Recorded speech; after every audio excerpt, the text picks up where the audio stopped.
tous, musique du mercredi qui annonce toujours une émission exceptionnelle. Alors d'habitude je vous dis que l'émission est exceptionnelle, mais là aujourd'hui elle l'est vraiment. Pas de mensonge les amis. On est de retour bien sûr, les pistonnés, semaine incroyable avec notre ami le Pit Stop, Antoine Bedu. On est très content toujours de t'avoir avec nous. Je fais pas du tout le Michel Drucker de base. Je te jure que je le pense vraiment. Ça va mon Antoine ? Ça va super, très content. Le débrief s'est plutôt bien placé, je trouve. J'espère que le Max sera du même acabit. Voilà, j'espère rester au même niveau de performance que Brice, qui est quand même très dur à égaler. Donc voilà, j'espère. Tu sais, c'est ça que j'aime, c'est que c'est le meilleur, mais il est humble, tu vois. Mais toi aussi, tu es excellent. C'est juste que tu n'as pas d'humilité, Brice. J'ai passé 3 ans et demi à côté d'Hamza Ramani. Comment veux-tu ? Ça va, mon Brice ? Ouais, mais il y avait Pierrot avant aussi. Oui, c'est vrai que. On l'embrasse, Pierrot d'ailleurs. Oui, qui était à Silverstone. Qui vit une vie quand même assez incroyable depuis qu'il a quitté les pistonnés. C'est peut-être bon signe pour ceux qui vont quitter les pistonnés, si jamais c'est le cas. Je ne le souhaite pas, bien évidemment. Exactement. On va aller l'encourager, notre ami Pierrot. Au Grand Prix Explorer. Au Grand Prix Explorer, exactement. On va pas lui mettre trop la pression. Tout le monde lui dit quand est-ce que tu fais. Alors, je vais lui mettre la pression tellement. Non, on est là pour l'encourager. Il n'y a que de la bienveillance chez les pistonnés. Voilà. Je confirme. Je fais écho à ce qu'on peut parfois nous reprocher. Bien évidemment. Allez au Grand Prix Explorer, on vous en parlera dans les semaines qui viennent, c'est promis. On espère que notre ami Pierrot viendra nous en parler aussi également. Bien évidemment. Ça c'est s'il veut, bien sûr. Il n'y a pas de souci s'il a le temps, bien évidemment. Les gars, magazine exceptionnel aujourd'hui. Je vous rappelle toujours la trilogie des rendez-vous des pistonnés. C'est comme Star Wars, il ne faut en manquer aucun. Alors, je déteste Star Wars, mais bon voilà, c'était juste pareil. Pour... Ouais, je suis désolé Polo. Et Polo à la régie là, qui a vomi une fois que j'ai dit ça. Le débrief, bien sûr, post-qualif, ça se passe sur Pole Position, sur Winamax, notre partenaire. On est content de pouvoir travailler avec eux. Et puis, bien évidemment, et d'ailleurs, Antoine qui est avec nous. Venez sur Winamax parce que c'est franchement le featuring incroyable de la communauté Formule 1. Et puis, bien évidemment, le lundi et le mercredi, vous en avez pris l'habitude, les pistonnés. Un grand coucou et un grand coup de chapeau. Loïc Chenevas, Talent Sport, cette biographie de Fernando Alonso. Il y a tout qui est réuni. Un écrivain que j'aime, un pilote que j'aime, et allez chercher ça dans les meilleures librairies et promis, on va vous en faire gagner quelques numéros dans les semaines qui viennent. Les gars, vous êtes prêts ? Sommaire d'une émission exceptionnelle. Regardez de quoi on va parler. On va parler de Ferrari, de l'Italie. Est-ce que Ferrari mérite Charles Leclerc ? C'est un bras putassier comme petite titraille. On essaiera de répondre à ces 3 questions. Est-ce que Ferrari est en train complètement de perdre les pédales ? Est-ce que Leclerc est menotté à la défaite ? Titre quelque peu philosophique, inspiré bien sûr par Monsieur Brice Germain, l'homme des titrailles chez les pistonnés. Et vous verrez dans quelques instants pourquoi on a titré ça. Et puis surtout, est-ce que le ressort entre Leclerc et Ferrari peut-il se casser ? Quelles conséquences par rapport à ce qui s'est passé ce week-end à court, moyen et long terme ? Et puis, 20 minutes d'entretien avec un personnage au demeurant charmant, l'Italien peut-être préféré du public français de la Formule 1, du vin et de la Formule 1. C'est la promesse que l'on vous fait. Il va nous parler de Prost, il va nous parler de Flavio Briatore, il va nous parler de Toyota, revenir notamment sur le Grand Prix du Brésil 2008 avec une anecdote absolument incroyable. Il va nous parler même de Rocco Siffredi. Oui, nous sommes une émission de Formule 1, mais vous verrez pourquoi dans quelques instants, bien évidemment. Et on va essayer de débriefer en 20 minutes, on va essayer de débriefer 14 ans de Formule 1. C'est vraiment un entretien exceptionnel et on remercie l'ami Yarno pour sa sympathie, sa bonhomie et tout ce qu'il nous a offert. Mais avant ça, les gars, on a un débat fort à assumer aujourd'hui. Est-ce que Ferrari mérite Charles Leclerc ? On en parle tout de suite.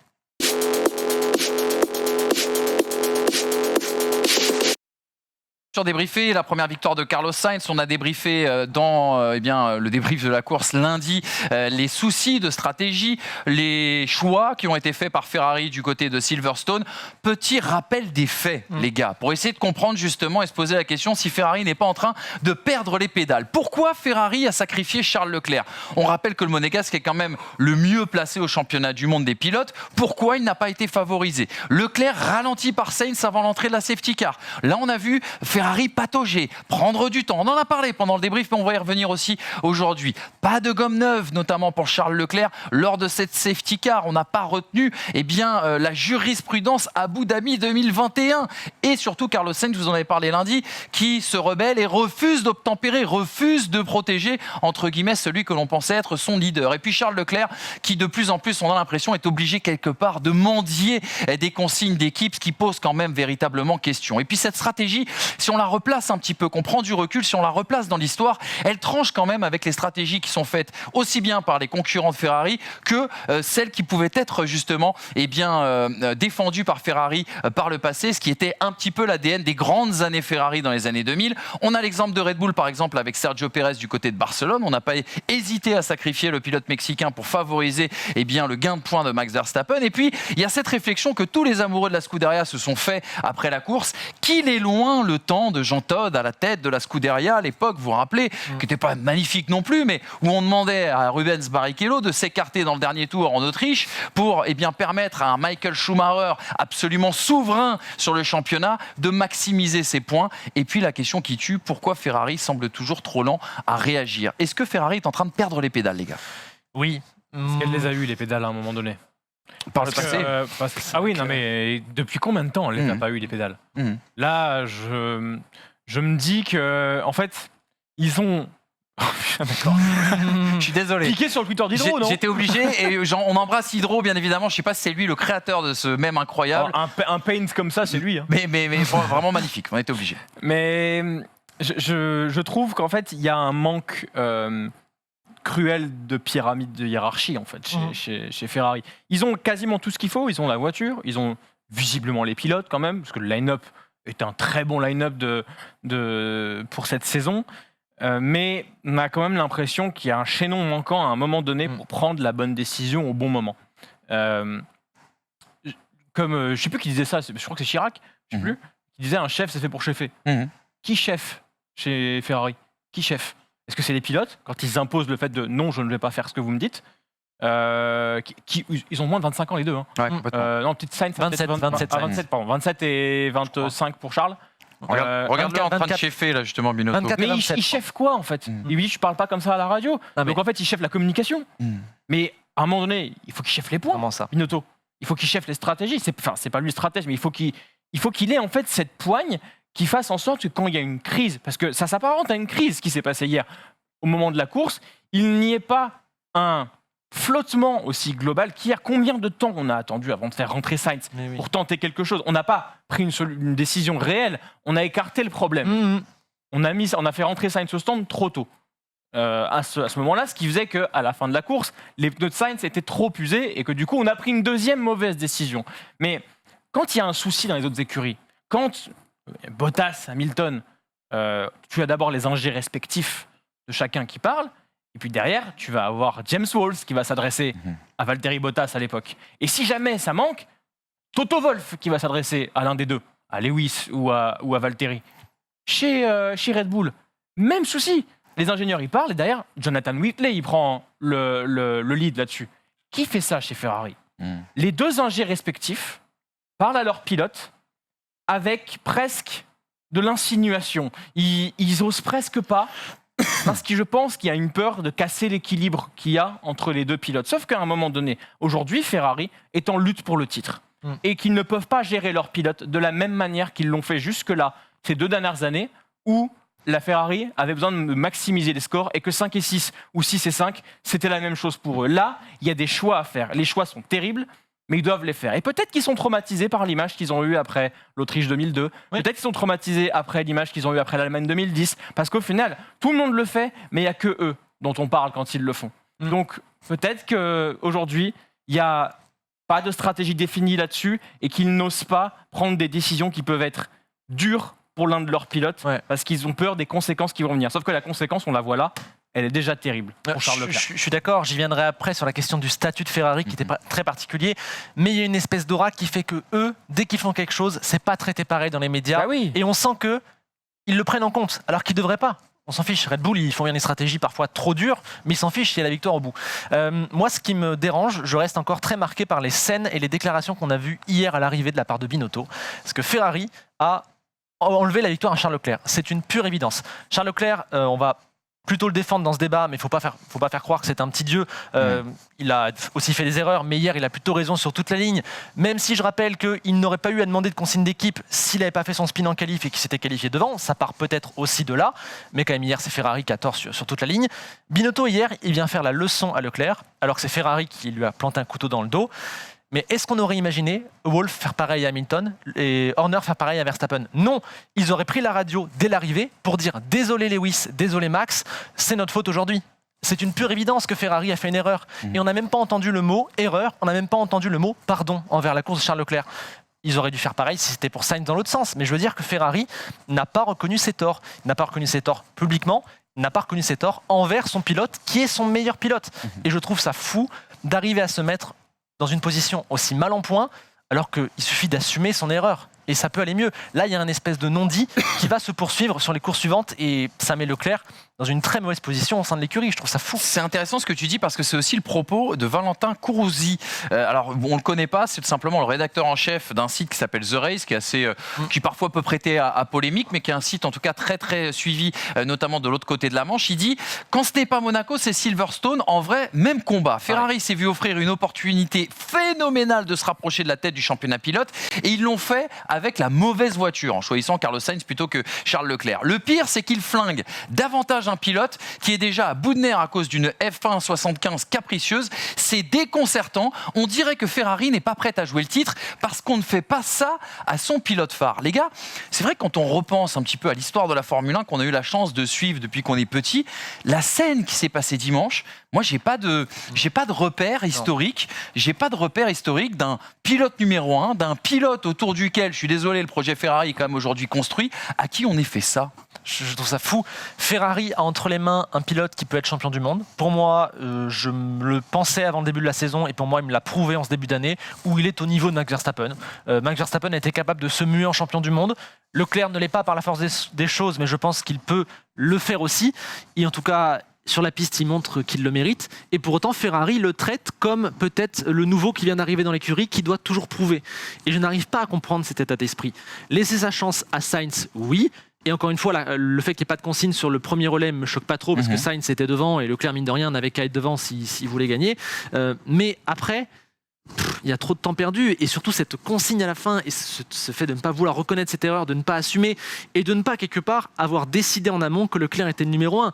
Ferrari, je ne sais pas ce qu'ils ont. Ils ont une espèce de prudence, de surprudence, où on dirait qu'ils ne veulent pas choisir parce qu'ils savent que peut-être ce sera mal vu. Alors du coup, on dit qu'on laisse la chance aux deux. Et quand vient quelque chose en piste, on veut tout faire pour ne pas donner l'impression de défavoriser Sainz. Mais on s'en fiche, il faut prendre la victoire avec Leclerc parce qu'il est devant. Le reste, tu fais comme tu peux. Et tu peux arriver à gérer tes deux pilotes. Red Bull l'a montré, il favorise clairement Verstappen. Dès qu'il y a un dilemme en piste, c'est pour Verstappen. Pour autant, Red Bull s'occupe de Perez. Et Perez a souvent fait des doublés avec Red Bull. Donc c'est possible. Moi, je n'arrive pas à comprendre ce non-choix. Alors pourtant, l'évidence, au bout de 10 courses, elle est là. D'autant que la voiture est faite pour Charles Leclerc. Hein. On l'avait vu notamment, F1 Whisperer nous l'avait très bien expliqué dans une précédente émission. La preuve, c'est que Carlos Sainz, un week-end sur deux, a du mal à la piloter parce qu'elle n'est pas faite pour lui, alors que Charles Leclerc l'optimise de manière régulière. Non pas que Carlos Sainz soit bien moins fort que Charles Leclerc, mais c'est juste pas une voiture qui est faite pour son pilotage. Donc forcément, l'écart s'en ressent. Juste revenir sur un truc. Dans une circonstance normale de course où tu as une safety car comme ça, à quel moment tu privilégies le mec qui est deuxième ? Mais jamais, en fait, jamais. Est-ce qu'on devrait arrêter Bottas à la place d'Hamilton dans le même car en 2012 ? Mais c'est pas possible, c'est pas possible. Et je sais pas, en fait, on a tenté de nous donner une raison, mais c'est un gamin qui est pris la main dans le sac avec des bonbons et qui va dire ils étaient là, je les ai trouvés, je les ai pris. Genre, il n'a pas d'autre argumentation possible parce qu'il n'y en a pas. En fait, comme ils veulent pas passer pour des mecs qui paniquent ou pour des incompétents, ils font genre qu'ils ont une ligne directrice. Non, tout est normal, on a fait notre choix, on a pensé que c'était ça, on l'a fait, on a été au bout. Non, on joue pas forcément le titre, on continue comme on fait comme d'habitude, le plan, on le connaît, etc. Mais en fait, du coup, certes, t'as l'impression qu'ils sont peut-être guidés par quelque chose, mais ça n'a pas de fil conducteur. Du coup, en fait, ils passent juste pour des idiots parce que t'as l'impression qu'il n'y a pas de colonne. Et j'ai souvent reproché l'image qu'on avait vue tout à l'heure avec les mécaniciens clowns. J'avoue que moi, j'ai souvent trouvé qu'il y avait un Ferrari bashing un petit peu injuste. Et au cours de ces dernières années, j'ai vu beaucoup d'améliorations chez Ferrari. Des trucs simples en 2020 et 2021, la stratégie, les choix, les arrêts au stand, également ce qu'ils ont fait pour construire cette magnifique voiture, parce qu'ils ont quand même, du côté de l'usine, des gars qui ont été capables de construire une voiture qui est peut-être la meilleure de ce championnat. Donc, j'ai patiemment relevé tous ces points-là. Mais le fait est qu'aujourd'hui, quand on voit les multiples erreurs qu'ils font depuis le 2e ou 3e Grand Prix de la saison, oui, je suis obligé de m'incliner et de dire que Ferrari n'a pas en son sein les hommes qu'il faut pour rivaliser avec les hommes qu'il y a du côté de Mercedes et du côté de Red Bull. Est-ce que c'est la faute de Binotto ? Est-ce que Binotto, c'est plus un ingénieur ou un communicant qu'un vraiment meneur d'hommes avec le charisme ? J'avoue que j'ai pas les réponses. Est-ce que le rôle de Mekies, il est bien mis ? Je ne sais pas, parce que c'est très dur de notre position de juger Bien qui fait sûr, quoi. bien sûr. On n'a Dans pas le de leçon à donner à ces hommes-là. Enfin, voilà, moi je connais les noms de 10 personnes chez Ferrari. Je ne sais pas ce qu'ils font au quotidien. Donc c'est très dur de juger. Mais moi je constate qu'au moment où il faut prendre des décisions, quand Ferrari a tout en main, il y a quelque chose dans la chaîne de commande qui ne passe pas et qui se transforme en désastre à l'arrivée. Ouais, c'est intéressant c'est très intéressant ce que dit Antoine, parce que si on fait le bilan un petit peu de tout ça, on se dit qu'il y a une communication qui est dramatique. C'est-à-dire que dimanche, mine de rien, tu avais l'occasion de recoller au championnat du monde des pilotes, et on a Binotto, tu l'as très bien dit tout à l'heure, qui arrive et qui dit non mais ça reste une victoire pour Ferrari, hein, ne boudons pas notre plaisir, etc. On a eu raison. Il y a des prises de décision qui sont un peu molles, on va le dire ainsi, etc. et qui, in fine, posent question, posent des problèmes, etc. Il y a quand même un problème chez les hommes. Tu disais tout à l'heure, Binotto, c'est vrai qu'à la base, il a une formation d'ingénieur. Peut-être que si le moteur a passé un gap aussi également cette saison, c'est aussi grâce à son puits de connaissances, sa manière de fonctionner et tout le chemin qu'il a passé, et son orga et tout ce qu'il a connu bien sûr chez Ferrari, puisqu'on rappelle qu'il est arrivé, je crois que c'était en 96, si je dis pas de bêtises, chez Ferrari, ou même 95. Ouais, exactement, c'est 96, c'est en même temps que Schumacher. Bref, il y a un Laurent Mekies qui semblait avoir pris le lead en termes de management en fin de saison dernière, quand Binotto est passé un petit peu plus de temps à l'usine pour préparer 2022. Bref, l'organigramme de Ferrari, il n'est pas très clair, les gars, aujourd'hui. Qui décide ? C'est qui le patron, en fait, réellement ? J'ai le sentiment que chez Mercedes aussi, on pourrait dire la même chose si ça se passait mal. Parce qu'on a Wolff, on a d'autres ingénieurs. Enfin, tu sais qui est le taulier quand même chez Mercedes. Oui, tu sais qui est le numéro 1. Et chez Ferrari, tu sais aussi que c'est Binotto, mine de rien. Mais chez Mercedes, je sais pas, ils ont réussi à trouver le lion. Chez Ferrari, visiblement, on l'a pas. Moi, ce qui me gêne au-delà de ça, c'est que j'ai surtout que l'impression que le statut de Ferrari leur fait peur, en fait. Les mecs savent qu'ils sont dans une maison qui est plus grande qu'eux, ils sont moins forts que l'institution, quelque part, et du coup, ils se pensent en permanence pas capables d'en assumer la responsabilité. Et du coup, ça fait que dès qu'il y a un petit point où potentiellement c'est tendu, ils pensent pas comme devrait penser un directeur d'équipe normal, ils pensent comme pense le mec qui a des millions de tifosi derrière lui et qui est Ferrari, et c'est la grande Ferrari qui n'a pas le droit de se tromper. Sauf qu'au bout de 15 ans, sans gagner un titre, il faudrait peut-être se rendre compte que cette aura, ce statut de Ferrari, à un moment donné, pour gagner, il va peut-être falloir le détruire, lui marcher un peu dessus. Oui, je préférais que Ferrari soit peut-être un peu plus dur. J'étais content en début d'année qu'on laisse sa chance à Sainz. Maintenant, on a vu lequel est le plus fort des deux, il n'y a pas de contestation. Maintenant que Ferrari se mette à la mode un peu plus dur pour gagner. Je pense que c'est la clé. Et les deux seuls qui sont assez durs pour représenter Ferrari, le problème, c'est que c'est les deux mecs dans la voiture. Il n'y a que eux qui, en termes de puissance et dégagée et de prise de décision et de volonté, prennent en fait ce lead-là. Alors après, c'est leur rôle, dans le sens où eux, ils ont 800 chevaux derrière le dos, et que concrètement, en fait, de base, c'est des mecs qui ont cette trempe-là. Mais à un moment donné, il ne faut pas qu'on se retrouve avec la même situation que ce qu'on peut voir, notamment, on en parlait au Paris Saint-Germain, avec des joueurs qui sont plus forts que l'institution. Et là, en l'occurrence, si Leclerc se permet de crier, si Sainz se permet de dire non au bout pour les 10 voitures d'écart, c'est qu'il y a deux choses. Un, l'idiotie de la naïveté de la demande. Et de deux, une situation qui, pour les pilotes, n'engage pas au respect des mecs qui leur demandent ça, en fait. Enfin, ça leur paraît tellement lunaire que, humainement, et parce que eux sont dans la voiture, eux jouent un titre et eux prennent des risques, ils se disent « Mais qu'est-ce que c'est que ces mecs qui me donnent des ordres ?» Donc, l'irrespect de l'institution, pour moi, il vient pas de ces mecs-là. Il vient des mecs qui n'ont pas la poigne d'assumer le statut de l'institution, justement. Et c'est les dirigeants, le problème. Et c'est uniquement lorsqu'ils jouent la victoire. Parce que sur 2020 et 2021, ils sont excellents dans la gestion des pilotes.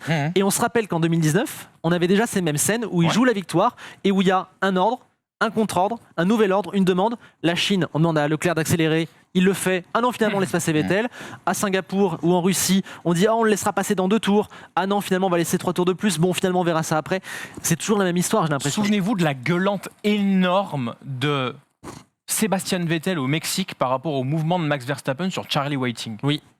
Jamais Sébastien Vettel n'a parlé comme ça à la radio. Et ce qui l'agace au plus haut point, c'est qu'il a un ingénieur d'une nonchalance sur ce qui se passe, alors que l'ingénieur, qui est censé être là pour guider son pilote, pour aider son pilote, mais aussi pour protéger son pilote quand il se passe quelque chose, subit la situation et ne prend pas les rênes, comme par exemple Toto Wolff l'année dernière et Jonathan Whitney l'année dernière avec Michael Masi. Mais on a reproché les actes parce que c'était trop. Et en coulisses aussi. Mais il y avait une hargne globale et unie pour venir défendre les pilotes. Là, ils sont tout seuls et livrés à eux-mêmes. Et il va forcément y avoir une désunion. Ça ne suit pas ce qui se passe en piste. Ça ne suit pas. Dès que un adversaire de Verstappen fait une petite manœuvre bizarre en piste, son ingénieur à la radio dit « Ah Max, tu trouves pas qu'il a un peu bougé là ?» pour que la FIA entende. Jamais je n'ai entendu l'ingénieur de Leclerc ou de Sainz dire la même chose. Et pour moi, ça montre bien la différence.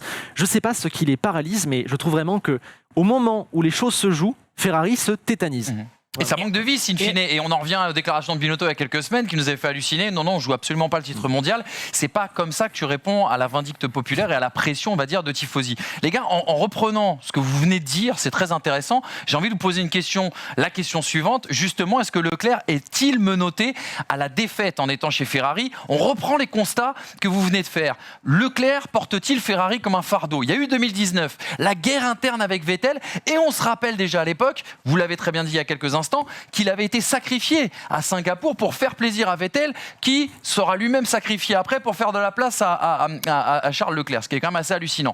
Il y a les saisons 2020 et 2021, l'affaire du débitmètre qui avait complètement plombé les ambitions de Charles Leclerc, le nouveau phénomène de la Formule 1. Et puis maintenant on a 2022, ce potentiel titre. Est-il d'ailleurs, ce potentiel titre, déjà gâché parce qu'on arrive la semaine prochaine en Autriche ou dans quelques jours en Autriche, eh bien à la mi-saison, passera le cap de la mi-saison. Et puis cette question, puisque tu as fait un excellent parallèle avec le foot et avec notamment la situation du Paris Saint-Germain, est-ce que pour Leclerc, la question ne va pas être d'avoir plus de responsabilités ou de partir? Cette comparaison avec les propos de Kylian Mbappé il y a quelques années, je veux plus de responsabilités. On voit bien que Charles Leclerc, c'est un numéro 1 qui pose un petit peu question, en tout cas après les décisions qui ont été prises du côté de la Grande-Bretagne. Est-ce qu'on doit lui donner plus de pouvoir au sein de la Scuderia? On se rappellera notamment que Mattia Binotto est arrivé parce que Vettel, à l'époque, avait un problème avec le précédent management, par exemple. Est-ce qu'il peut, in fine, devenir champion du monde aussi également avec Ferrari?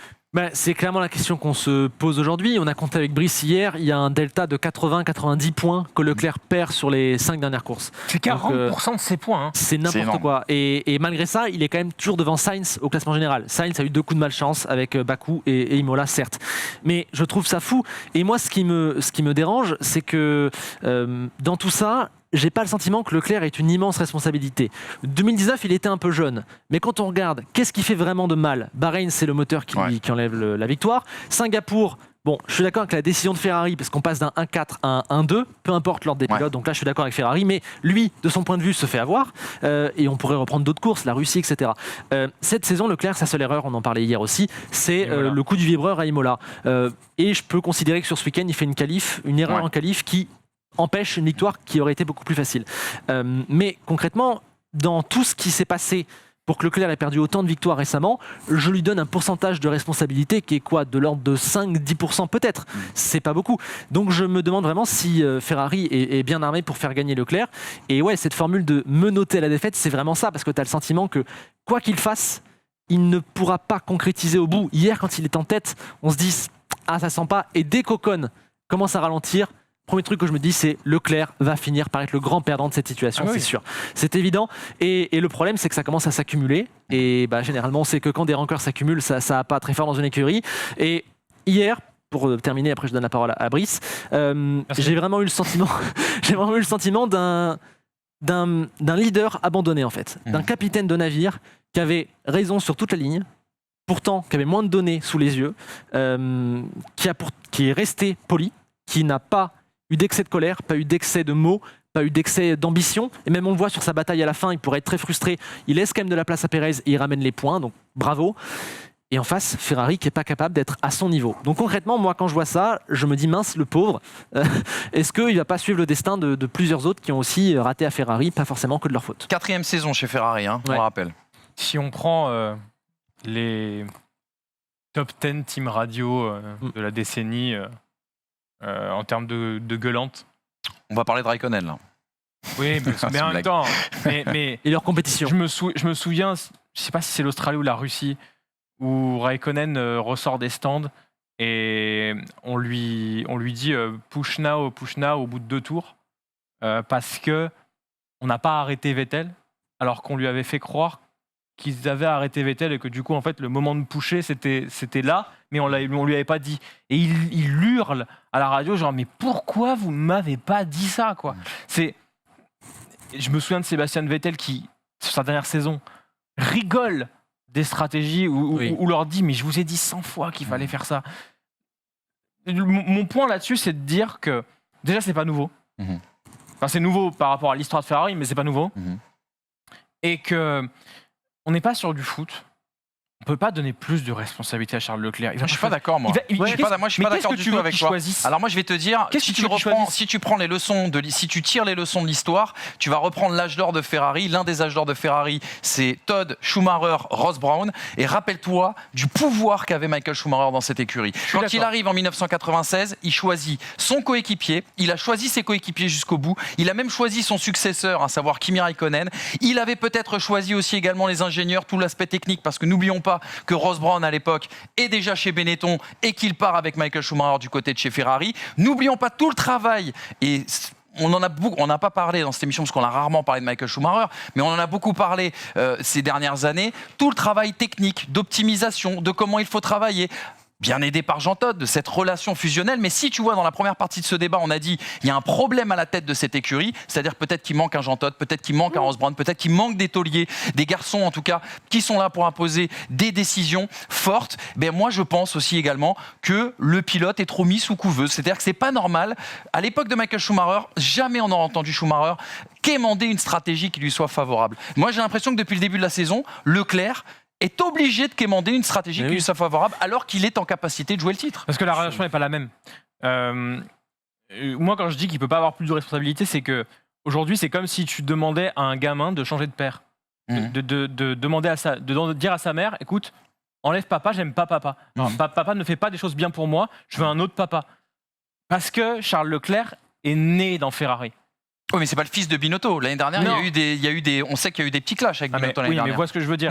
C'est Ferrari Driver Academy, c'est couvé par Ferrari, et aujourd'hui, en fait, la relation qu'il a n'est pas la même que Michael Schumacher avait, qui vient chez Ferrari et qui vient construire une relation beaucoup plus professionnelle et beaucoup plus basée sur la gagne qu'une relation beaucoup plus c'est ça, émotionnelle que Charles Leclerc a avec Ferrari. C'est peut-être après une limite de certaines académies, parce qu'au final tu vas rentrer dans une relation qui est malsaine parce qu'on ne se dit pas réellement les choses. C'est pas le cas avec Red Bull. Red Bull, s'il y a un truc à dire, ils le disent. Et au final, la relation construite dans la Junior Academy, c'est plus on te donne des coups de fouet pour que tu deviennes un hargneux et que tu rentres dans la philosophie. Là, en fait, j'ai l'impression que moi, Charles Leclerc, il est menotté à la défaite par une chose, c'est qu'il n'a pas envie de rabaisser Ferrari. Oui. Dans la manière dont il se comporte, il est toujours très poli, il est toujours dans l'introspection de quand il a fait une erreur. En fait, presque parfois c'est agaçant de se dire qu'il dit pas toujours ce qu'il pense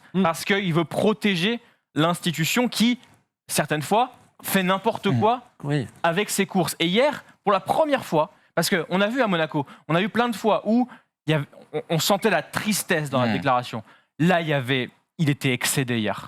Il était excédé. Mais quelque part, si on devait comparer aussi à l'ère, le sport, il a changé, pour reprendre une expression bien connue depuis quelques semaines.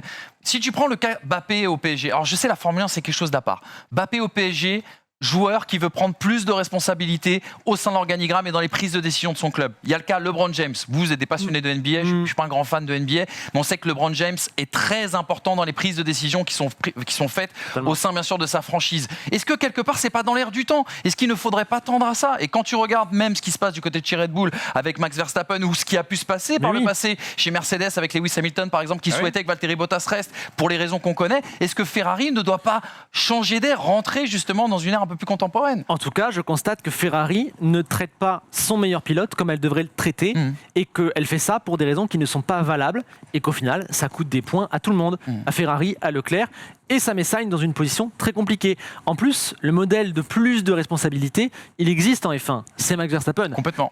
Je ne dis pas que Ferrari doit devenir comme Verstappen, mais je pense qu'il y a un chemin pour s'en rapprocher et pour être plus tourné peut-être un peu plus vers Leclerc, tout en laissant sa chance à Sainz. S'il prouve qu'il est meilleur sur la piste, il pourra l'être. Il pourra être devant, mais il ne l'a pas montré cette saison. Je pense qu'il y a un espace pour ça. En plus, avec la méthode Ferrari, avec un côté peut-être un petit peu plus classe, il y a quelque chose à construire. Mais ce que je constate à l'heure actuelle, c'est que Ferrari a un pilote en main avec qui elle pourrait gagner. Et parce qu'elle est Ferrari, parce qu'elle se donne des principes qu'elle n'arrive même pas à respecter, s'empêche d'aller à la victoire. Il y a une saison depuis 12 ans où on peut constater un management et une direction similaire à celle qu'on voit aujourd'hui chez Ferrari, pour moi, à mon sens, c'est 2016 chez Mercedes, où il y a un tâtonnement global, C'est vrai. où on ne sait pas trop quoi faire, ça mène à des problèmes, mais la différence, et il y en a deux différences j'allais dire, ouais. énormes. Les La deux pilotes voiture a une seconde 5 au tour d'avance, Voilà. donc en fait ça ne pose pas de problème. Et 2, il y a un Niki Lauda dans l'écurie qui est là pour aller mettre des tartes à tout le monde si besoin. Il y a qui chez Ferrari? Et je rajoute, troisième élément, les deux pilotes cette année-là sont au même niveau de performance.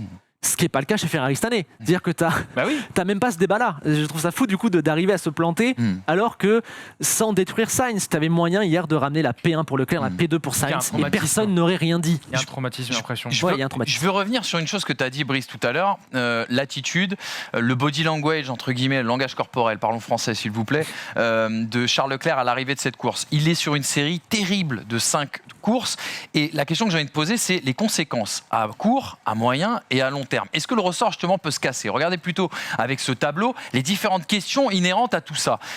Quelles conséquences? Est-ce que Ferrari a déjà flingué la saison de Leclerc d'un point de vue comptable dans la lutte notamment au championnat du monde? Quel état d'esprit aussi également pour Leclerc dans la deuxième partie qui commencera bien sûr après le Grand Prix d'Autriche à vivre bien sûr ce week-end? Et même je vais aller plus loin, est-ce qu'on peut avoir une guerre interne au sein de chez Ferrari? Un Leclerc frustré, un Carlos Sainz par exemple qui se sent un peu pousser des ailes. Tu parlais dans le débrief de la rébellion Carlos Sainz qui n'a pas écouté les consignes. Alors on sait que Carlos Sainz c'est un des pilotes les plus appréciés au sein du paddock. On sait qu'il s'entend très très bien avec Charles Leclerc. On avait cru comprendre à l'époque que même Charles Leclerc avait été assez enclin à l'avenue bien sûr de Carlos Sainz lorsqu'il avait été nommé. Mais est-ce qu'il ne peut pas y avoir des conséquences et une cicatrice après ce Grand Prix? Et puis à plus long terme les gars, on va la poser la question science-fiction nous dirait notre ami Hamza Rahmani, mais peut-il être tenté d'aller voir ailleurs? C'est un autre top team le sollicite. Il va terminer cette 4e saison avec Ferrari. On a dressé le bilan tout à l'heure de, pour le moment, ce qui est les 3 saisons et demie. Est-ce qu'il ne peut pas y avoir l'ombre d'un doute et la volonté de se dire, bon allez hop, basta. Alonso a essayé, il a raté. Vettel a essayé, il a raté. À moi d'aller voir ailleurs. Moi, je pense qu'il faut partir de ce point-là pour se rendre compte qu'en fait, il ne peut aller nulle part. Il n'ira pas chez Red Bull. Avant 2047, parce qu'il y a Max qui est juste là-bas jusque-là. Il n'ira pas chez Mercedes, même au départ d'Hamilton, puisque Mercedes a Russell et je ne pense pas que Mercedes irait chercher Leclerc. Je pense que Mercedes croit en Russell. Donc en fait, Leclerc, il est chez Ferrari et il ne pourra pas aller ailleurs avant, je pense, 2026-2027. Il est chez Ferrari sur du long terme. Donc ça c'est bouqué. Maintenant, la question, c'est comment tu fais pour éviter de devenir un Alonso, de devenir un Vettel qui, malgré eux, malgré leur superbe saison, se sont fait avoir par Ferrari. Ben moi, je crois que Leclerc, c'est le moment pour lui de plus s'affirmer. Il a toujours été ultra poli, ultra politique, ultra gentil. Il a accepté quand même pas mal de douilles depuis 3 ans. Je trouve que là, cette saison, il a gardé le bon ton, que ce soit dans la voiture, sur le comportement en piste, dans les médias. Maintenant, je pense qu'en sortir de ce qui s'est passé hier, et quand on voit les images et le manque de respect, je trouve que Ferrari lui a montré hier, parce que concrètement, il serait arrivé la même chose à Sainz, on serait tous en train de gueuler que Ferrari manque de respect à son pilote. C'est ce qui s'est passé pour Leclerc. Oui. Donc je pense que c'est le moment pour Leclerc de plus s'affirmer, de dire « Ok les gars, moi maintenant, mes garanties sportives, vous les avez vues, à vous de me donner des garanties que je pourrais, avec vous, gagner. » Du coup, ça passe par, je sais pas, demander plus fermement des consignes, peut-être au bout d'un moment, au bout de 2-3 saisons, dire « Ok, dans l'organigramme, il y a ça qui va pas. » Pour moi, étant coincé chez Ferrari, le seul moyen de Leclerc de s'en sortir, c'est de continuer d'être aussi bon et de devenir un leader interne, de forcer les changements chez Ferrari, parce que lui est à l'intérieur et sait ce qui ne va pas. Je pensais à un truc là. Combien de pilotes se sont barrés de Ferrari et ont été titrés derrière? Oula. Oui, Prost, Fangio, oui, t'as raison. Lauda. Ouais. Ah, beaucoup, hein. Ouais, peu ont été titrés avec Ferrari au final. Souvent, il y a déjà 7 avec Michael, donc. Oui, voilà. Mais souvent, quand même, Ferrari, c'est censé être un Graal de carrière. Il y en a beaucoup qui s'en vont après Ferrari, qui quittent la F1 ou qui se retrouvent dans les bas-fonds parce que ça s'est très mal passé. Je pense qu'aujourd'hui, Charles Leclerc a un choix trop compliqué à faire au stade actuel de sa carrière parce qu'il est très jeune encore et que quitter Ferrari, Il peut pas. c'est très très risqué. Alors, en fait, c'est ça qui est très frustrant, c'est qu'aujourd'hui, il a la meilleure voiture. Il a le summum du Graal de tout ce que tout pilote rêve, entre guillemets, même si peut-être qu'avec le temps, ça va diminuer comme sentiment, ça. Et pour autant, il se passe n'importe quoi en interne. C'est-à-dire qu'il a tout ce qu'il doit avoir, mais humainement, quelque part, dans la chaîne, il y a un énorme maillon faible. Je sais pas, en fait, j'ai pas envie de tout mettre sur Binotto parce que Binotto, en fait, Non, mais ça c'est fait. Antoine lui le qui met disait. la tête devant les caméras, en fait. Tu vois, Non, donc mais c'est facile, mais Antoine le disait, c'est peut-être aussi de la faute de Charles Leclerc en définitive. de quoi de Non, enfin, de c'est pas plus ce que tu s'affirmer. disais, mais c'est voilà exactement, c'est d'être en fait Ah. le vrai leader, de devenir le patron, de C'est ça. s'imposer. Je comme ne le lui patron. reproche pas de ne pas Non, avoir fait c'est moi jusque-là. qui lui reproche Ouais, ouais. par rapport à ce que tu as dit. Non, mais Excuse-moi. ce que je veux dire, c'est que je suis totalement d'accord avec toi. Je trouve que jusque-là, il n'avait pas les éléments suffisants pour déjà s'imposer. Si dès le deuxième Grand Prix chez Ferrari, il avait dit on fait comme je veux, ça n'aurait pas marché. Il fallait en passer par là pour arriver à ce qui s'est passé hier, pour enfin il ait les raisons légitimes de s'imposer. Et du coup, maintenant je vais le juger sur ça. Maintenant, je veux qu'il soit plus que l'enfant prodige, plus que le pilote fabuleux. Et j'aimerais qu'il réussisse à secouer cette écurie de l'intérieur qui n'apprend pas de ses erreurs. Et concrètement... C'est ça un grand pilote aussi. C'est ça un grand pilote. Et je pense que Oui, Charles Leclerc Mais a ça en lui. Et que pour l'instant, vu qu'il aime trop mais Ferrari... il y a une retenue. Il y avait une retenue. parce que il y a cette histoire en fait qui est où Ferrari l'a propulsé comme peu de pilotes ont été propulsés. Il y a une histoire C'est-à-dire d'amour, il y a une filiation, et c'est comme ça Ferrari. Moi, j'ai d'accord, mais toujours. Ils ont lâché Sébastien Vettel. Je suis C'est pas d'accord, vrai mais que c'est barré. reprends l'histoire. Encore une fois, désolé les gars, reprends l'histoire. Loda, pardonnez-moi l'expression pour vous chez vous si vous regardez avec vos enfants. Loda a mis une branlée à Ferrari lorsqu'il est arrivé chez Ferrari. Voilà. Michael Schumacher a mis une branlée à Ferrari lorsqu'il est arrivé chez Ferrari. Alors après, il y a les exemples Alonso et Vettel qui sont restés sans conséquences entre T'as guillemets. Prost aussi qui avait une branlée. Et bien Prost aussi, mais qui qui s'est s'est fait virer. qui s'est Voilà. fait virer. Exactement. Voilà. Non, Et mais ben c'est maintenant, ça. je pense que Leclerc, on a testé, on a vu, et il n'a plus d'autre choix s'il veut s'imposer chez Ferrari que de faire ça, que de suivre l'exemple d'un Ah Niki oui. Lauda. Mais Je c'est pense, risqué. je pense que hier, c'est la course qui montre qu'on en est réellement arrivé à ce point. Sur le début d'année, il gagne à Bahreïn, il gagne du côté de l'Australie. Tu dis peut-être que avec la méthode douce, ça marche. Non. Maintenant, il va falloir. Mais n'ont-ils pas des peur choses du bougent. camouflet de se désavouer eux-mêmes? Mais je pense. Parce que je me souviens en 2009, premier Grand Prix de la saison, Australie, on sort quand même d'une ère où Schumacher gagne ses titres, 2007, Raikkonen gagne son titre, 2008, Ferrari gagne le titre constructeur. Ferrari est bien quand même, Ferrari est un plus qu'un top team. 2009, c'est cataclysmique. Ouais.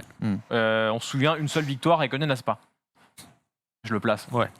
Je me souviens de la Gazzetta, le lendemain du Grand Prix d'Australie, j'étais à Venise. Je lis la Gazzetta. Oh l'amoureux, l'amouros.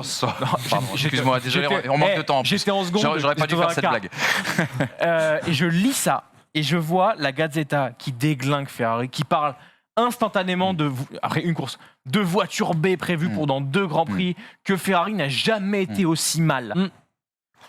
Au final, cette pression populaire et cette pression italienne les oblige à porter le fanion même s'ils sont en train de couler. Ils ne disent jamais Mayday. Ils ne se désavouent jamais parce que, et je pense sincèrement qu'on en revient à un point, c'est que pour les hommes qui la dirigent, l'institution est trop forte. Ouais, c'est ça. Mais Et- tu sais, la pression, à un moment donné, la pression, elle doit aussi aider une forte institution. On pourrait faire des parallèles dans le foot, dans le basket, où il y a des très très fortes institutions qui sont poussées par une énorme pression, et ça doit Parce qu'en te pousser à l'excellence et à un certain sauf que standing. Voilà. l'institution Ferrari aujourd'hui, c'est une façade, c'est une légende. Elle ne repose sur rien. Le Real est une légende, mais dedans, il y a des individualités qui font que Complètement. cet esprit Mais qui ont survit compris où ils étaient. et se matérialise dans les faits sur le terrain. Chez Ferrari, il y a ce statut, cette aura, mais concrètement, qui en est le garant aujourd'hui et qui fait que ça marche? Je ne sais pas. Attention. Et ce que je constate, c'est qu'aujourd'hui, ils ont leur pilote chouchou, leur prodige, leur enfant chéri. Il est excellent, il prouve qu'il peut être champion du monde. Et qu'est-ce qu'ils font eux? Ils le frustrent et ils l'utilisent mal. On a tous les ingrédients pour que ça finisse mal. Et on n'a pas dit que c'était facile. C'est-à-dire Non, que, non, c'est-à-dire non, que bien sûr, le bien sûr. poste, les postes clés de chez Ferrari, pour moi, ils sont beaucoup plus durs à gérer que ceux de Mercedes, Voilà. que ceux de Red Bull. Parce que, en fait, il y a cette institution au-dessus. Et l'exemple en est que qui sont les 3 dernières têtes pensantes, entre guillemets, victorieuses de Ferrari? Il y a un mec qui est devenu président de la FIA qui s'appelle Jean Todt. Il y a un mec qui aujourd'hui est conseiller spécial de la Formula One qui est Ross Brawn. Directeur technique. Et il y a un mec qui est CEO de la Formula One et qui s'appelle Stefano Domenicali qui a gagné en 2008.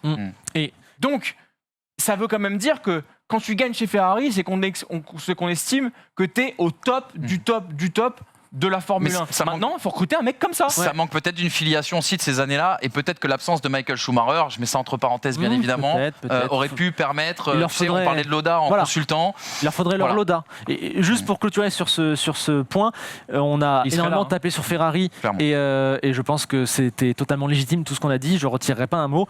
Je veux juste pas qu'on donne l'impression de dédouaner complètement Charles Leclerc. Complètement. J'ai dit qu'hier, s'il rate pas sa qualif, il est devant et il n'y a pas d'histoire. Il a fait des erreurs dans le passé. Malgré tout, quand on prend tous les éléments, je reste persuadé que sa part de responsabilité dans les échecs actuels, elle est très faible. Minime. Elle est extrêmement minime par rapport à celle de l'écurie. Et que normalement, dans toute autre écurie, un pilote qui fait ça, il a déjà gagné 5 courses cette saison. Muscle ton jeu, Carlito. C'est un peu ça qu'il faudrait lui dire aussi, d'une certaine manière. Muscle ton jeu, Binotto. Et ce qui est aussi frustrant, c'est que Ferrari a à côté de ça Sainz, qui est un parfait, pas forcément numéro 2, mais un parfait pilote d'accompagnement, il pourrait totalement faire deuxième à toutes les courses, même en gagner de temps en temps. 1,5, je suis d'accord. Ils l'ont fait passer 1,5 Donc en fait, hier. il n'y a même pas de débat sur la qualité des deux hommes en fait. Donc ils ont tout. Exactement. Voilà pour le débat, les amis. Vous nous dites ce que vous en pensez en commentaire. Qu'est-ce que vous avez retenu? Qu'est-ce que vous souhaiteriez, vous, ajouter, bien sûr, après avoir écouté les propos d'Antoine, les propos de Brice? Et nous, on continue de parler d'Italie, on continue de parler de Formule 1, mais un petit peu aussi de Rocco Siffredi.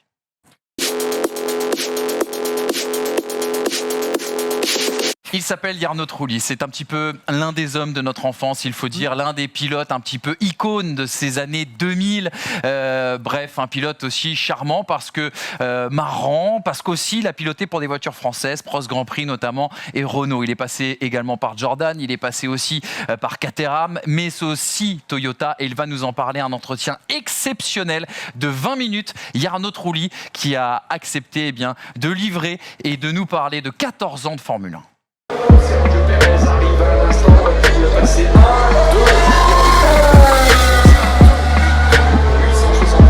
Jarno, la première question qu'on a envie de te poser, c'est que tu as gardé une cote de popularité très importante en France. Comment t'expliques ce lien justement avec les Français et avec la France et toi, quel est ton amour justement pour notre pays? Pendant ma carrière en Formule 1, entre deux équipes importantes françaises, ça veut dire la Prost Grand Prix et après la Renault. Et avec eux, j'ai fait de très bons résultats. Donc peut-être c'est pour ça que les Français ils m'aiment bien. Comme moi, je m'entends très bien avec tous mes anciens mécaniciens. J'ai fait beaucoup d'amis. Et en plus, j'ai aussi appris français parce que, en fait, moi, j'ai jamais étudié le français. Je l'ai appris pendant mes courses, pendant mon travail que je faisais chez Prost d'abord et en plus tard avec chez Renault. Donc peut-être c'est ça. Un peu les Français sont plutôt comme les Italiens. On est très proches dans la façon de parler, dans la façon de gérer les choses. On est latin. Donc c'est pour ça qu'on s'est entendu très bien. Tu arrives chez Prost en 97 lorsqu'Olivier Panis se blesse au Grand Prix de Canada et tout de suite tu vas impressionner. Je me rappelle notamment du Grand Prix d'Autriche où tu n'es pas loin de gagner. Je crois que c'est le moteur Mugen Honda, excuse-moi, qui te trahit à cette époque. On se rappelle aussi de Belgique 98 où tu inscris le seul point de l'équipe dans des conditions complètement folles. On se rappelle de ta victoire manquée aussi du côté du Nürburgring en 1999. Raconte-nous un petit peu cette époque et cette écurie Prost que les jeunes Français n'ont pas connue et n'ont peut-être pas de souvenirs en tout cas. C'était une grosse chance pour moi de passer de chez Minardi à chez Prost. Parce que Prost, à ce moment, c'était une écurie d'un bon niveau. Mais surtout, il y avait Alain. Pour moi, c'était un dieu. Quand j'étais jeune, c'était pour moi quelque chose de très spécial. Donc, avoir la possibilité de travailler avec Alain Prost, ça veut dire pour moi d'apprendre beaucoup de choses. Malheureusement, l'équipe a dû traverser des moments difficiles. On était basé à Magny-Cours Mais à un moment donné, Prost doit bouger à Paris. Cette transition, ce n'était pas facile. Je pense a beaucoup affecté les performances de la voiture et surtout le travail tout autour de la voiture. Donc, 98, c'était une voiture vraiment née très très mal. On avait la peine à conduire cette voiture. C'était vraiment une voiture difficile à conduire. Et en fait, les résultats, ils n'arrivaient pas. Et les autres résultats que j'arrivais à faire, mais bon, avec la chance aussi, c'était, comme tu avais dit, le Grand Prix de Spa-Francorchamps, dans une course folle, dans un premier virage avec un crash incroyable dans lequel il y avait, je pense, 10-15 voitures dedans. Et heureusement, j'avais la chance que pour cette Grand Prix, à ce moment, il y avait encore la T-Car, donc la troisième voiture. Et cette troisième voiture, c'était prêt pour moi. Donc, c'est ça aussi la chance. J'ai marqué un point que c'était très important pour l'équipe Prost. Par contre, la voiture de l'année suivante, 99, elle n'était pas trop mal. On avait aussi un moteur Peugeot, à mon avis, que c'était pas trop mal.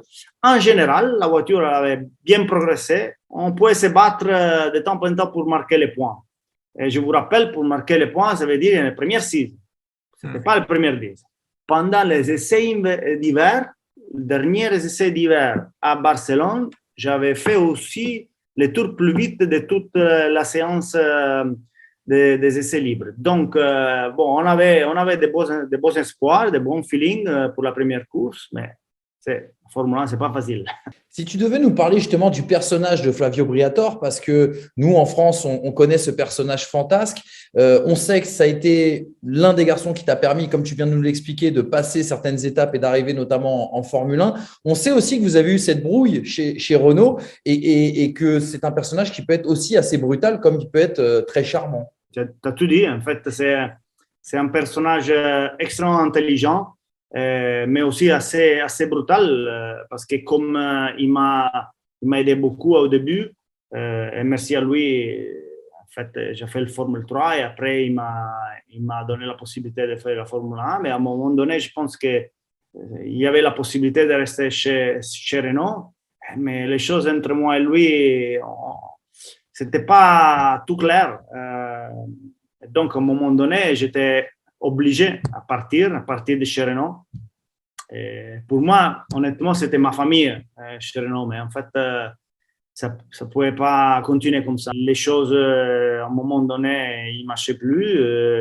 L'ambiance, elle n'était pas bonne. Avec Flavio, c'était difficile. Donc, j'ai été convaincu et surtout obligé à partir de chez Renault et je suis parti pour Toyota. Mais ça arrive parfois. C'est plutôt politique au lieu d'autre chose, mais c'est dommage. C'est plutôt dommage parce qu'en fait, l'année suivante, après 2004, que j'ai gagné à Monaco, et je ne me rappelle pas si j'étais 3e ou 4e championnat pilote, juste derrière le Ferrari. 2005-2006, Renault a fait une voiture gagnante. Ils ont gagné le championnat avec Fernando Alonso, mais bon, c'est ça, c'est la vie. C'est vrai qu'on a la sensation, quand on remonte le fil de ta carrière, que tu aurais dû avoir beaucoup plus de victoires et un palmarès beaucoup plus grand que celui que tu as, qui est déjà honorable et qui est magnifique. Tu es quand même dans la légende en ayant gagné à Monaco.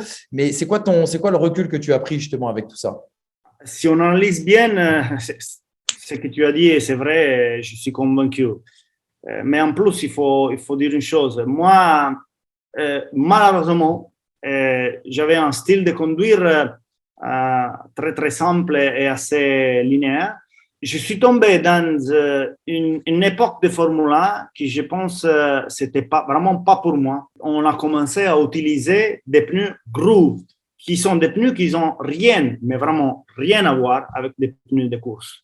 L'objectif, c'était de partir avec ces pneus groove et endommager les pneus plus vite possible pour les remporter à presque slick. Mon problème, c'est qu'avec mon style de conduire très, très douce, okay, j'étais pas assez bon à endommager les pneus, donc à faire 2-3 tours pour vraiment nettoyer tous les pneus avant-arrière pour l'amener assez vite à pneus de slick. Et donc, pour moi, c'était une catastrophe. J'étais vite en qualif et après, pour 5, 6, 7 tours dans la course, j'arrivais pas à conduire la voiture qui doit tout embarquer l'essence déjà pour la course. Et alors, je me rappelle que je ne sais pas combien de pole position j'ai loupé juste parce que j'avais plus d'essence par rapport à les autres. Par exemple, Malaisie 2003, c'était pole position pour Fernando Alonso. Deuxième temps pour moi et une dixième d'Alonso, mais moi j'avais 10 kilos d'essence que ça faisait 3 dixièmes et demi, presque 4 dixièmes par tour. Mais moi j'ai dit, bon, ok, je vais me jouer la course, voilà. Le premier virage, Schumacher loupe le virage, il tombe derrière moi et voilà, la course c'est terminé. Je suis reparti, dernière, j'ai terminé, je pense, 4e ou 5e, je me rappelle. J'avais fait une bonne stratégie pendant la qualif pour la course. Voilà, premier virage, c'est tout foutu. Et après, j'ai montré que j'avais la force pour arriver au podium. Mais voilà, les courses sont comme ça. Est-ce que tu penses qu'aujourd'hui, avec les réglementations qu'il y a eu, notamment entre 2014 et 2021, où c'était énormément l'ère de l'économie de pneus, ça aurait été plus une génération de voitures pour toi, justement, oui. pour aller te faire un palmarès? Tout à fait, tout à fait. En plus, à l'époque des groupes, je me rappelle, il y avait on a vu une dernière année dans laquelle on n'avait pas la possibilité d'utiliser plus qu'un pneu pendant la course. Et donc là, j'ai vu pendant une seule année, j'ai vu un gros avantage parce que moi, j'étais très fort. Je ne me suis pas bien adapté à ce règlement. J'étais très fort dans certaines conditions, avec certains règlements, et pas trop bien sous certaines conditions. Toyota, maintenant, Jarno, statut, pilote numéro 1. Comment ça se passe pour toi de devenir du coup le leader de ce projet au moment où tu arrives à ce moment-là en 2005, si je ne dis pas de bêtises, chez Toyota? Toyota, c'est un grand constructeur. Donc, vraiment, à ce moment, voulait investir sur l'équipe pour arriver à essayer de gagner. Il avait pris des bons ingénieurs, mais ils n'arrivaient pas vraiment à faire une bonne voiture ou à arriver à faire des résultats. Donc, ils avaient pris Ralf Schumacher, qui venait de chez BMW, qui avait gagné beaucoup de courses, donc il était un pilote très fort. Et après, c'était moi c'était le pilote du moment. Avec 2004, avec Renault, j'avais fait un très, très bon championnat. Quand je suis arrivé, heureusement, avec la voiture, j'étais très à l'aise.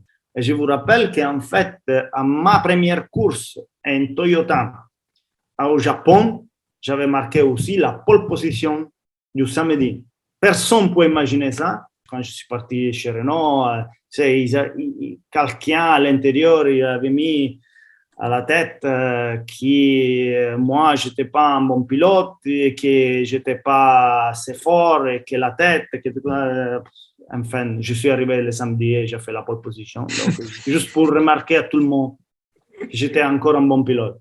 Et honnêtement, avec tous les espoirs qu'on avait, avec tout le potentiel qu'il y avait Toyota, je pensais vraiment on pouvait se battre pour les championnats pour cette saison, mais surtout pour les prochaines saisons. Malheureusement, les choses ne sont pas bien se passer, surtout au niveau politique à l'intérieur de l'équipe, avec les management, avec les directeurs techniques. Donc, c'est arrivé le bordel. Et là, on a perdu la voie. 2006, c'était une catastrophe. 2007, notre catastrophe. Après, avec le nouveau directeur technique, petit à petit, on a remonté. 2009, la voiture, elle était de nouveau une belle voiture. On avait, à niveau des châssis, une voiture extraordinaire, moteur avec les V8, pas du tout compétitif. C'était dommage parce qu'avec un mieux moteur, on pouvait bien sûr gagner des courses. Je me rappelle, je suis arrivé plusieurs fois deuxième, mais pour gagner, on avait besoin de quelques chevaux de plus. L'embrouille avec Adrien Sutil que tu avais eu au Brésil. Okay. Parce que ça c'est resté dans les mémoires parce que tu sais, il y a ce crash, il y a cette embrouille où Sutil est beaucoup plus grand que toi et on voit que tu es énervé contre lui. Et la semaine d'après, en conférence de presse, il y a les photos pour montrer l'image du crash. Ouais, il y avait cette volonté de ne pas lâcher l'affaire. Raconte-nous un petit peu cette histoire qui est assez drôle pour nous de l'extérieur. Je suis passé, lui, il a pris l'intérieur, je suis passé à l'extérieur. Et après, lui, il a de nouveau changé la trajectoire pour repasser à l'extérieur. Donc, c'était très clair que moi, j'étais à son côté. Et lui, il n'a pas laissé la trajectoire. Donc, il m'a obligé de passer sous la bordure. J'ai perdu la voiture.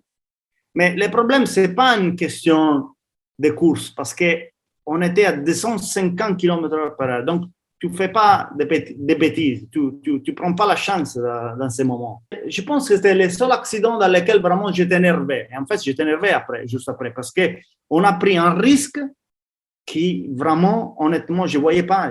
On ne doit pas prendre. Dans la façon dans laquelle je voyais la chose, ce n'était pas le bon moment pour jouer. Et ça, c'est la seule chose que... C'est pour ça qu'après, quand tu parles que quelqu'un qui ne veut pas comprendre, c'est difficile. Mais l'autre, il était convaincu que c'était ma faute. Je dis, alors, ça veut dire que vraiment, on parle avec des gens qui ne pensent pas. Tu as évoqué Timo Glock. Juste un dernier mot sur cette époque Toyota. Tu étais à côté de lui lorsqu'il y a eu le souci au Grand Prix de Brésil 2008 et ce dernier tour qui a fait couler beaucoup d'encre. Raconte-nous un petit peu comment lui l'a vécu et les heures qui ont suivi justement l'arrivée de ce Grand Prix. Écoute, on était les deux, soit moi, soit Timo, on était sur le même pneu. Ça veut dire que nous, on était à la fin du Grand Prix avec les slicks. Et la météo, elle était vraiment très, très, très variable. Il y avait un moment donné qui commençait à sécher et alors nous, on avançait. Et à un moment donné, jusqu'aux dernières 30 secondes de la course, a commencé vraiment à pleuvoir, beaucoup. Et c'était là que Timo, vraiment, pour rester sur le circuit, on doit ralentir. Et après, j'ai vu les images de Timo qui ralentit et il y avait toutes les autres voitures qui passaient. Mais ce n'est pas passé seulement Hamilton, est passé tous les autres aussi parce qu'on avait du mal à garder la voiture sur le circuit. Ça, c'était un scandale d'un côté parce que les gens tout de suite ont pensé que nous, on était côté, je ne sais pas, c'était Hamilton, Mercedes ou quoi, McLaren. Mais ce n'était pas le cas. C'était une question seulement de stratégie et de malchance parce que ça arrivait quelque chose d'incroyable. Les pauvres Massa gagne la course et 10 secondes plus tard, il gagne la course, il gagne le championnat dans ce moment et 10 secondes plus tard, il perd le championnat. C'est quelque chose qui est vraiment, même les meilleurs scénaristes, même pas les meilleurs scénaristes pouvaient arriver à faire quelque chose de aussi terrible, parce que c'est quelque chose de terrible. Après la course, je me rappelle qu'on était obligé à s'enlever les t-shirts Toyota et partir tout de suite du circuit parce que les gens, ils étaient en colère, vraiment en colère avec tous les gens, n'importe quoi de Toyota, parce que dans leur tête, c'était une stratégie pour faire gagner Hamilton, mais ce n'était pas le cas, pas du tout. Il y a même des rumeurs qui disaient que le frère de Felipe Massa serait venu chez Toyota amener des polos de chez Renault pour aider à faire sortir. C'est des rumeurs, je ne sais pas, je demande confirmation, Jarno. Mais comme quoi, on vous aurait aidé à essayer de sortir tellement c'était compliqué. Écoute, c'était compliqué. C'était vraiment compliqué parce que les gens sont devenus fous, complètement fous. Et donc, on était obligé de partir tout de suite. Moi, je suis sorti de la voiture. Au bout de 15 minutes, on a dû partir parce que les choses n'étaient pas bien. Tu sais, et en plus, là, le circuit il était à côté des favelas. Donc, ça peut arriver n'importe quoi. Raconte-nous un petit peu qu'est-ce qui t'a emmené surtout à investir dans le vin et avec un très bon ami à toi qu'on voyait souvent sur les paddocks qui s'appelle Rocco Siffredi et qui est aussi une personnalité très aimée en France, il faut le dire. Parce qu'en fait, mon grand-père faisait du vin et moi, je viens d'une région en Abruzzo dans laquelle on a la tradition de faire ça. Donc, avec un autre ami, Lucio Cavuto, qui était mon ménagère, et avec mon père et avec des autres associés, on a pensé de racheter des terrains et de commencer à faire du vin. Au début, c'était juste quelque chose de plutôt petit. Mais dans les années, on a monté quelque chose d'extraordinaire. Aujourd'hui, on a presque 100 hectares de vignes. On exporte dans tout le monde. C'est devenu un business pas trop mal. Je pensais que c'était quelque chose de joli, de sympa d'être à côté de mon propre territoire, de ma région, la tradition de la famille, de mon grand-père. Donc, on n'a pas démarré ça pour dire on fait du business. On a démarré pour le plaisir. Parce qu'en plus, le vin, tu sais, t'amène à connaître beaucoup de gens. Déguster du vin, c'est sympa. Tu mets assis, tu mets un bon verre de vin rouge.